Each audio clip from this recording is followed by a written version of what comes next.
Great unclean ones of Nurgle. Welcome, gentle listener, I am Baldermort, your faithful servant, and I wish to introduce you to the forces, factions, and faces of the Warhammer 40k universe, the grim darkness of the far future, where there is no time for peace, there is only time for war.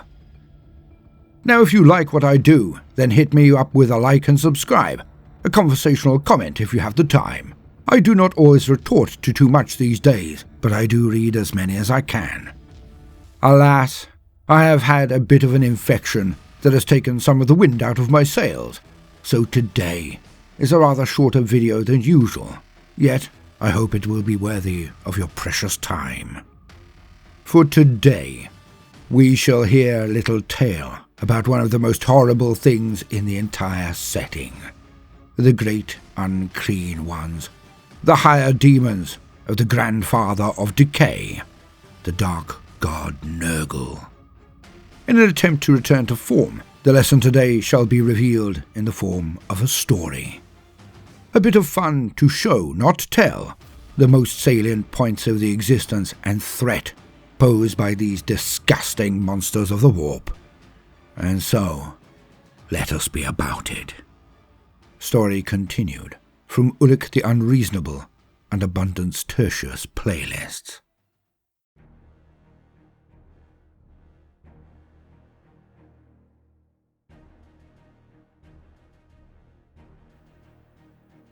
Horus was weak.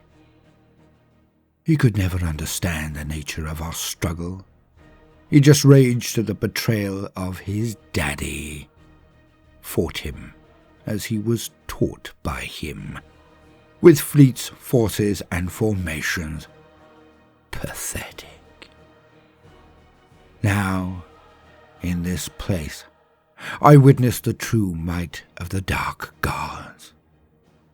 Well, one of them, which is more than enough to make a true believer from the most ardent lapdog of the corpse god. Here is power. Here is purity. Here is truth. I stand a pace behind and to the left of my master, the unreasonable one, 3 Sips Ulik, beloved of the grandfather. Perhaps not as much as his true son, Typhus, but one cannot always compare. Today, in this place, in such company, he betrays his title. His belligerence is contained, for he is anything but unreasonable now. In his mind, Ulik is amongst his own. He stands amidst what he considers his peers. It took time to prepare this event. I had to work with his worm, his personal court wizard. Yet at least that snake charmer, Zemet was not required. I made sure of that. I need to avoid the direct gaze of that one. But it does not do well to think of such matters in such company. I crush all tangents of cognition and recollection. I exist blank in the moment. I breathe deep of the feculence.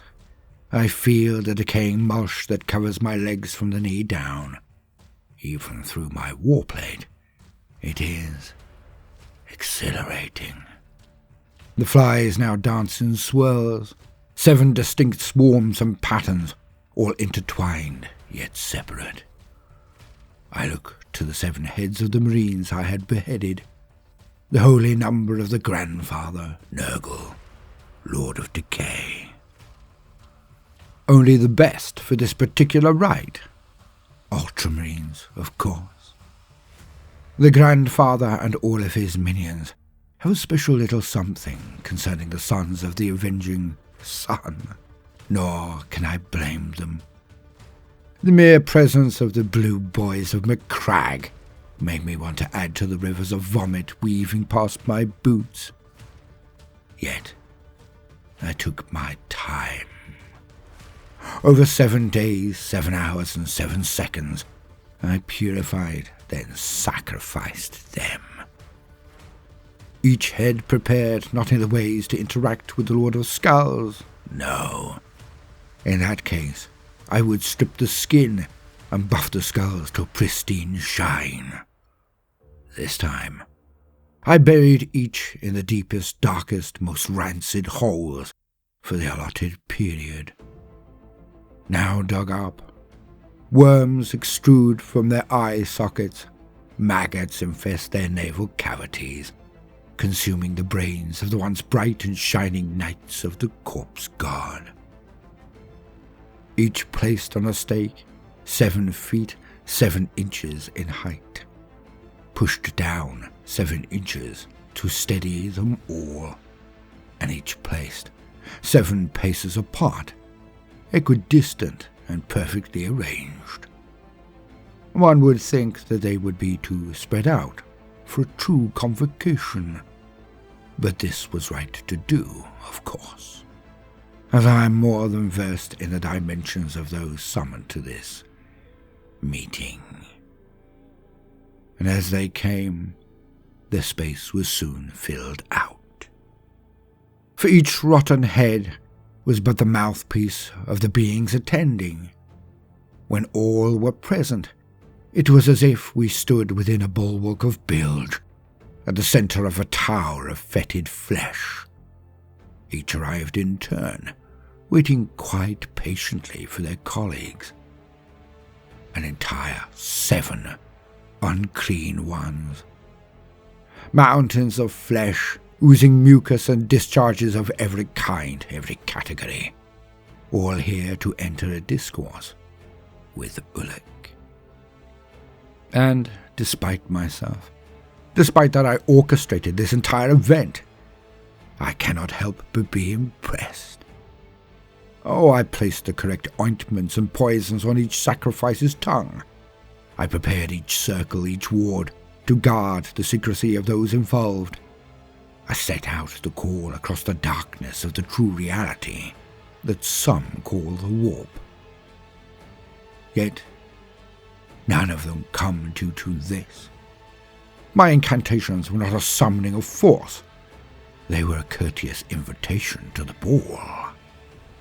Because of him, because of Ullek, they deigned to attend.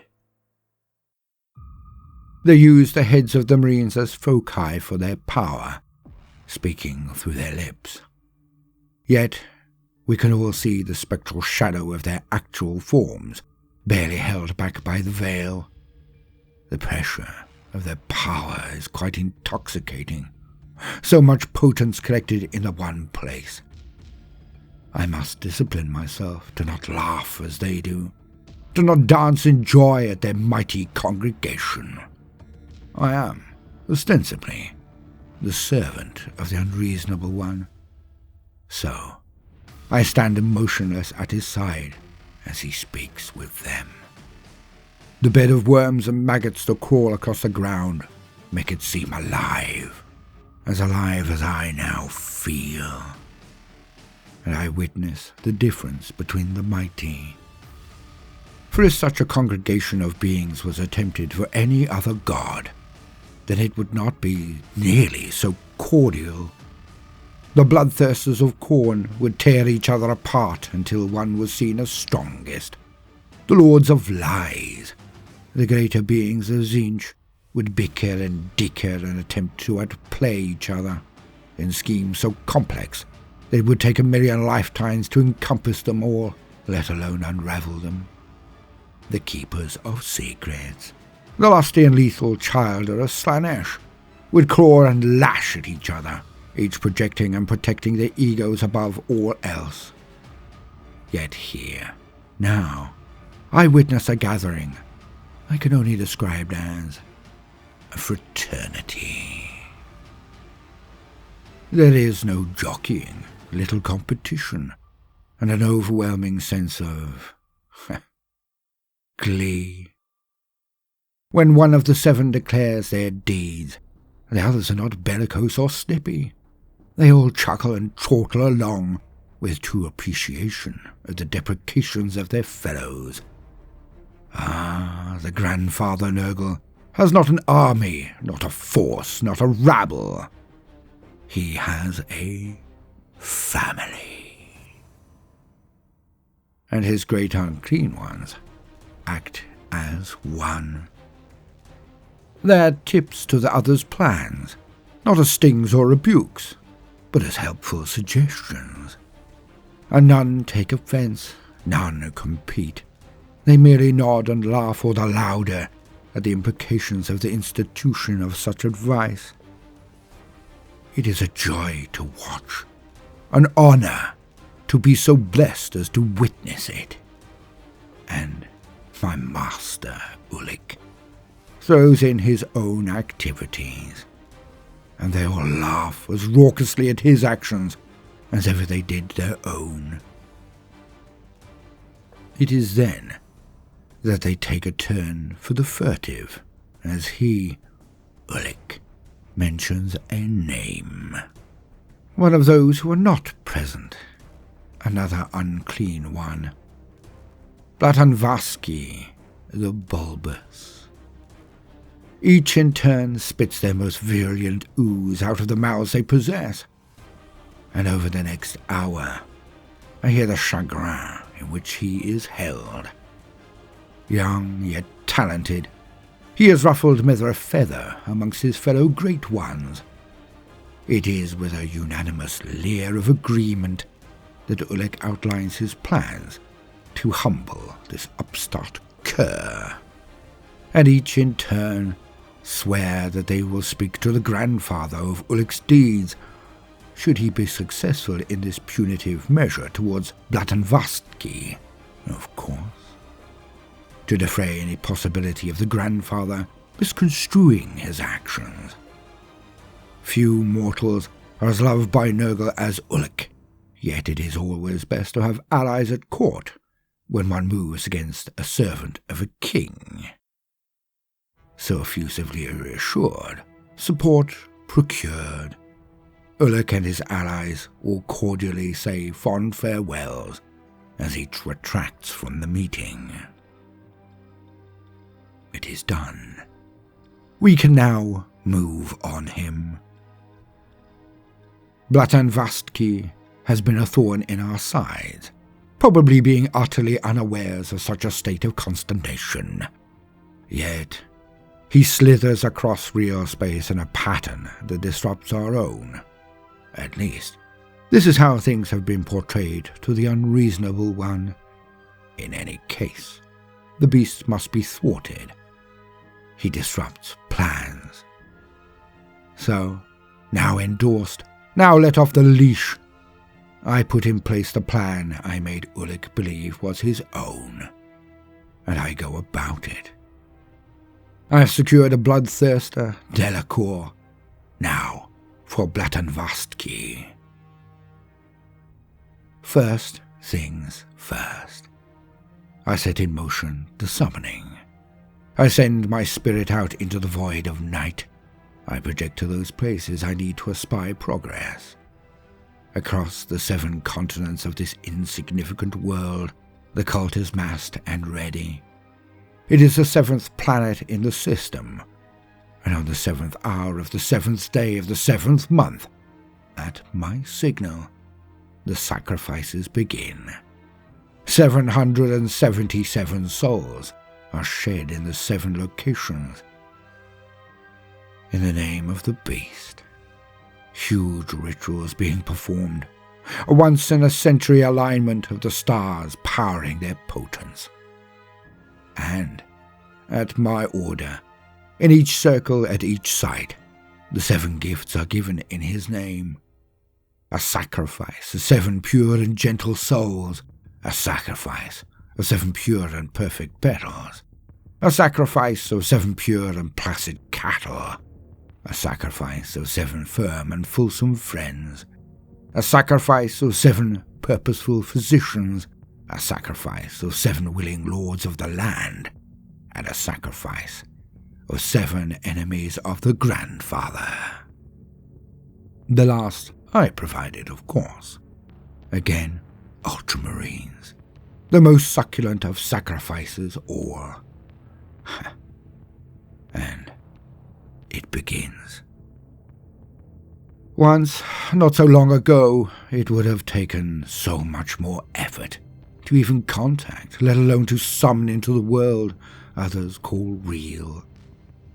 Once, I would have had to perform the same rite under the same circumstances, across at least 6 more worlds, if not 48. But now, since the actions of the despoiler, the creation of the tear across reality, the veil is so thin now, I can breach it with a murmured prayer, a hand mudra and the flick of a wrist. Now, this is all child's play. It is time-consuming, of course. Nothing comes without cost. Nothing. Yet, it is so easy now. It almost feels like a letdown when all goes to plan in its first iteration. Alas, I feel that the modern-day wizard will never understand how cushy they now have it. But I digress. An occupational hazard, it seems. Back to the action, as they say. When the rites are completed, the 7th drop of blood languidly dripped onto the ground from the 7th slash of the blade. I can feel his presence almost instantly. The pressure behind my eyes is psychosomatic, of course, as I view the ongoing through my spirit alone. The dull weight that builds on my form as I float above all of it. A shadow in the mirror realm. I see all. From the deepest, direst, dirtiest swamp it starts. A shudder that spreads across the globe that is this world. Through tectonic plates it manifests, bringing earthquake and calamity to every continent simultaneously. Structures fall across every region. The mortals shout and scream, heading hither and thither. All speed, no destination. They are afeared, as they should be. As this is just it rising. Blatanvastki rises from the swamp, and his bloated form is thrice the height of a man, at least. Many times the girth.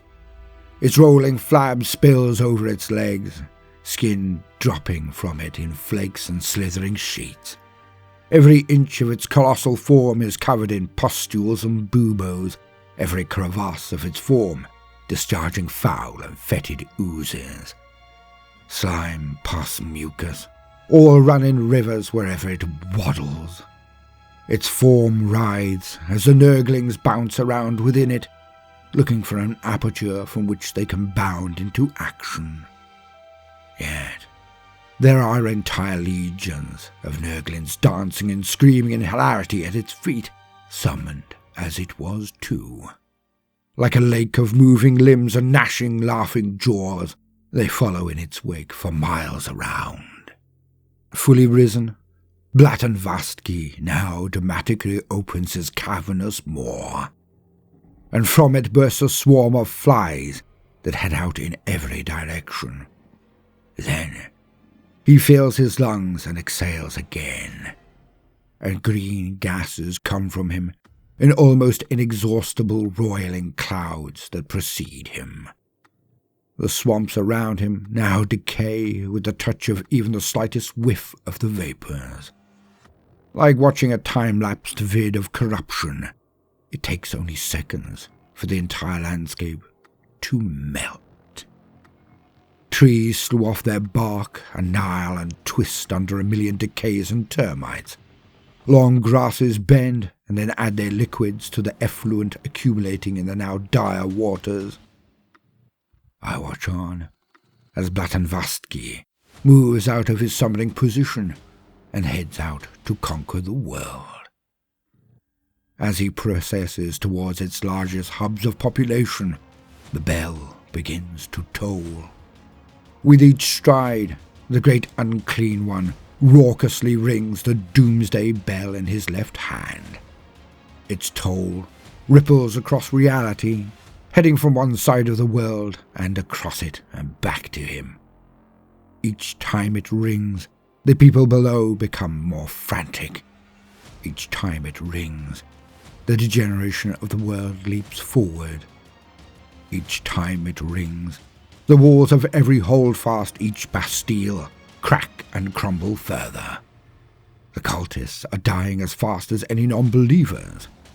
Yet they wake again. Darkened, hollowed eyes, opened, gnashing jaws. They murmur and moan as they shamble to their feet and walk in his wake. 6/7 of the cultists join the ranks of his zombies, much as 6/7 of this world's sentient beings will be expunged. Those who are not slain, those who are deemed worthy, they are now true worshippers of Nurgle. They are the elect. They will survive to give thanks unto Blatanvastki and unto the Grandfather, and they will never experience pain again. They will always be the favoured of the Grandfather. His bounty is unmatched, even amongst the dark gods. Blatanvastki rouses himself and moves towards the only true centre of resistance. Walls near gone, uniformed men and women standing in ranks where they can. Every third one of them soils themselves through fear and infection, even as they await the coming of the great unclean one, their lines thin. And they give a good account of themselves. They are only PDF, after all. Their ranks of lasguns fire with discipline, I suppose. They will never be the equal of the solar auxiliary that I remember, or those years ago during the Crusade, but they do try. Yet it is like ants throwing sawdust at a land raider. Their weapons fire at Blatanvastki, burning off segments of his form where they combine their strikes. Heavy ordnance also reports, and some even hits the target. Blatanvastki inexorably moves forward. Even though huge amounts of flesh are torn from his body with each explosion, it matters not. He is inexorable. He is invulnerable. The ringing of his bell brings more of them to their knees in despair as he closes with them. And then his avalanche of Nurglings heads out from beneath his blubber. Tiny and tenacious, they giggle and guffaw as they overrun the lines of soldiers. And when Blatanvastki hits their ranks, it is carnage of a kind even a Khornate would respect. He raises his flails high above his head and brings them down. Each of the 7 spokes of his flail smashing bodies and bones to bloody pulp. His bile sword carves through carapace armor as if it were paper, each slice sending pieces of people flying. Alas for the defenders! And he's struck by the pieces, then burst into pustules and practically explode under the weight of their own infections. The vapours that billow from Blatanvastki spread across the battlefield and creep into the hive behind. And all within start to die retching, gagging, defecating, whimpering and snotty. All the while, Blatanvastki's joyous giggles roll over the defenders, deafening some, making others spontaneously hack and gag. The walls now gone, landslides of rock crumbling down into the hives, whose main supports are also twisting and decaying every bit as fast as the swamps he first infested. The wailing of fear and calls for mercy from within are sweet bliss to my ears. None can stop Blatanvastki, or even his Nurglings now. The elect among the cults head inside the hive, with a joyous song on their lips. The slaughter will be absolute. Yet, now is the time. On the very brink of his victory, he shudders as he crosses the threshold to this place. He stops moving forward. He ceases his giggling. And there it is. The many wards and circles I had placed there a decade ago. All with his name entwined across them. All with the power of the other 7 unclean ones, enhancing them. Blatanvaski's eyes widen as he struggles, flailing as he does. He cannot escape.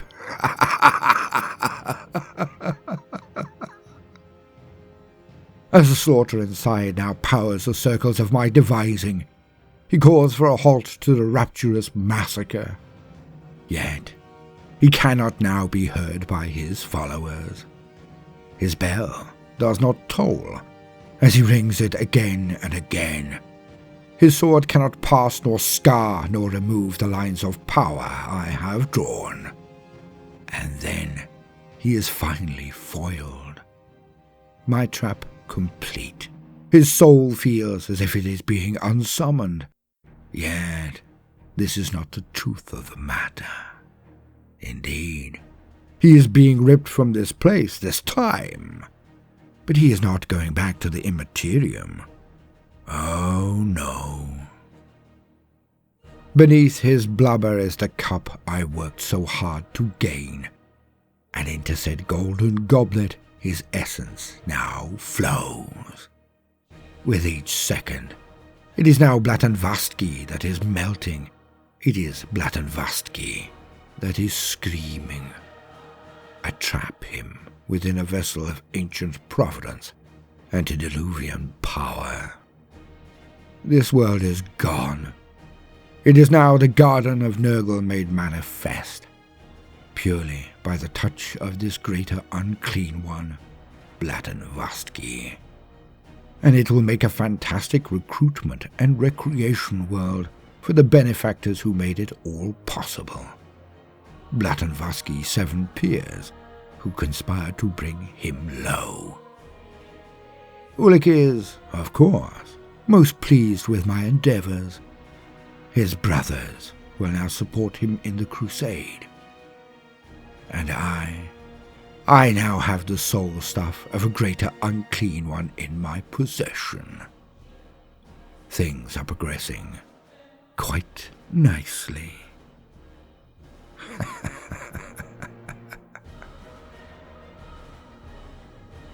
To be continued.